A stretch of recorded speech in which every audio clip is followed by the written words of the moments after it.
نفرهرو. احنا لسه مستمرين نتكلم عن الملك توت عنخ آمون. لسه بنحاول نلاقي إجابة عن كل الأسرار والأسئلة اللي موجودة عندنا. لما فحصنا موميا الملك الشاب توت عنخ آمون تبين وجود جرح عميق في الجمجمة خلف الأذن اليسرى. طب الجرح ده سببه ايه؟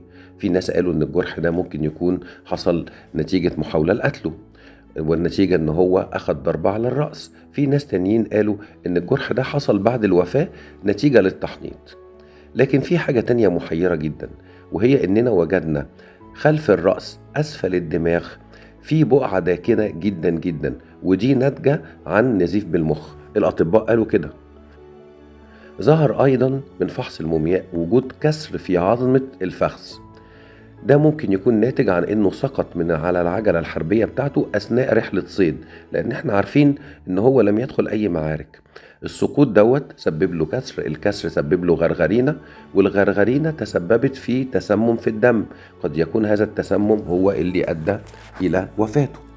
فحوصات اخرى متقدمة جدا اظهرت ان عظم التجويف الفمي للملك غير مكتمل، وإن كمان الطول العرضي لجمجمته من الخلف أكبر من العادي.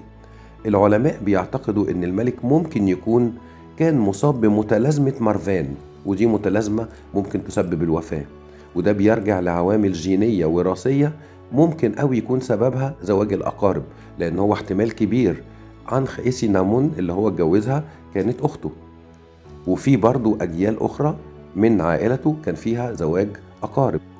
موضوع الطول العرضي لجمجمته اللي بيتكلموا عنه الأطباء ممكن يكون هيفسر لنا الشكل الغريب اللي احنا بنشوف عليه رؤوس أفراد الأسرة، إخواته، بالذات بنات إخناتون. اعتدنا إن احنا نشوفهم في أعمال فنية وراسهم طويلة من الخلف أكتر من اللازم. التحاليل كمان أثبتت إن الملك كان مصاب بالملاريا، وده مرض في وقتها كان ممكن يكون قاتل.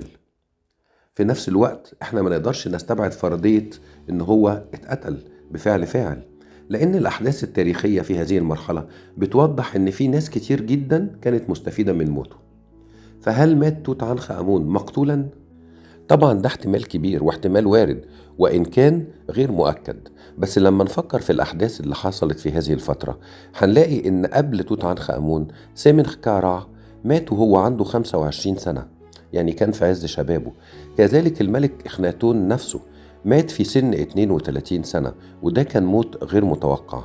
كل الأحداث دي ممكن تخلينا نشك.